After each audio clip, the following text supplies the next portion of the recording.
Hi అండి, నమస్తే. Welcome back to our channel. ఈరోజు మన వీడియోలో పాలకూర పప్పు రెసిపీ చూపించబోతున్నాను. మేము ఎప్పుడు చేసుకునేలా కాకుండా ఇలా ఒకసారి ట్రై చేయండి.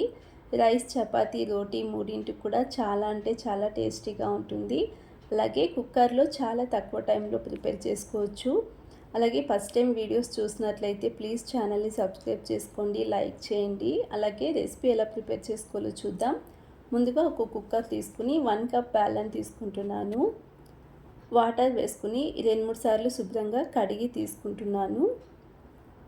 ఇక్కడ టైం ఉంటే ఒక 10 మినిట్స్ నానబెట్టుకోవచ్చు, లేదంటే డైరెక్ట్గా ఇలా అయినా చేసేసుకోవచ్చు. కుక్కర్లో కాబట్టి ఉడుకుతాయండి. ఇక్కడ 1 కప్ బెల్లకు 3 కప్స్ వాటర్ని వేసుకుంటున్నాను. ఇక్కడ కొంచెం టైం ఉంటే ఇలా 10 మినిట్స్ నానబెట్టుకోండి, లేదనుకుంటే వెంటనే చేసుకోవచ్చు. ఇక్కడ ఒక మీడియం సైజ్ ఉల్లిపాయ కట్ చేసి వేసుకోండి. తర్వాత 10-12 పచ్చిమిర్చిని వేసుకుంటున్నాను. తర్వాత 4 టమాటోస్ని కట్ చేసి వేసుకోండి. అలాగే కొద్దిగా కరివేపాకును వేసుకుని 10-15 వెల్లుల్లిపాయలు వేసుకుంటున్నాను. తర్వాత 1/2 టీ స్పూన్ జీలకర్రను వేసుకుని 1/2 టీ స్పూన్ పసుపు వేసుకుంటున్నాను. అలాగే 1.5 టీ స్పూన్ ధనియాల పౌడర్ని వేసుకుని రుచికి సరిపడా సాల్ట్ వేసుకోండి. తర్వాత ఒక 2 స్పూన్లు ఆయిల్ వేసుకుంటున్నాను. ఆయిల్ వేసుకోవడం వలన పప్పు తొందరగా ఉడుకుతాయి. ఇక్కడ ముందుగానే శుభ్రంగా కడిగి తీసుకున్న మెంతికూర 1 కప్ వేసుకుంటున్నాను. అలాగే పాలకూరను కూడా శుభ్రంగా కడిగి కట్ చేసి తీసుకున్నాను. పాలకూర కూడా 1 కప్ వేసుకుని కుక్కర్ మూత పెట్టి 3 విజిల్ రానివ్వాలి. 3 విజిల్ వచ్చిన తర్వాత స్టవ్ ఆఫ్ చేసేసుకుని కుక్కర్ ప్రెషర్ నార్మల్గా పోయిన తర్వాత ఓపెన్ చేసుకుంటున్నాను. ఈ విధంగా ఒకసారి మిక్స్ చేసుకుని ఈ పప్పు ఎసురుని ఒక బౌల్లో సపరేట్గా వంచి పక్కన పెట్టుకోండి. తర్వాత ఒక పప్పు గుత్తితో ఈ విధంగా పప్పుని మ్యాష్ చేసుకోవాలి.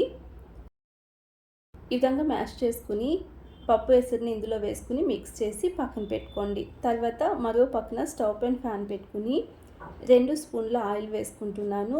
ఆయిల్ కొద్దిగా హీట్ అయిన తర్వాత 1/2 టీ స్పూన్ ఆవాలు, 1/2 టీ స్పూన్ జీలకర్ర, అలాగే చిన్నగా కట్ చేసుకున్న ఉల్లిపాయ ముక్కలు, తర్వాత 5-6 వెల్లుల్లిపాయలను దంచి వేసుకోండి.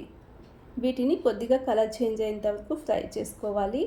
2 ఎండుమిర్చి తుంచి వేసుకోండి. అలాగే కరివేపాకును కూడా వేసుకుని గోల్డెన్ కలర్ వచ్చేంత వరకు ఫ్రై చేసుకోవాలి. ఈ విధంగా ఫ్రై అయిన తర్వాత నేను పక్కన పెట్టుకున్న పప్పుని వేసుకుంటున్నాను. ఇప్పుడు స్టవ్ ఆఫ్ చేసేసుకుని మిక్స్ చేసుకుని మరో పక్కన 2 స్పూన్ల ఆయిల్ వేడి చేసి అందులో కొంచెం జీలకర్ర, అలాగే 1 టీ స్పూన్ కారం వేసుకుని మిక్స్ చేసి వెంటనే పప్పులో వేసేసుకోవాలి. ఈ పోపు చివరిగా వేసుకోవడం వలన పప్పుకి మంచి టేస్ట్ ఉంటుందండి. అలాగే ఒకసారి మిక్స్ చేసుకుని సర్వ్ చేసుకుంటే పాలకూర పప్పు రెడీ అండి. ఇలా ఒకసారి ట్రై చేయండి. ఈ రెసిపీ చాలా అంటే చాలా టేస్టీగా ఉంటుంది. రైస్కి అయితే ఇంకా చాలా బాగుంటుందండి. అలాగే ఇలాంటి ఈజీ రెసిపీస్ కోసం మన ప్రకృతి స్టార్ కిచెన్ని తప్పకుండా సబ్స్క్రైబ్ చేసుకోండి, లైక్ చేయండి, షేర్ చేయండి. Thanks for watching the video.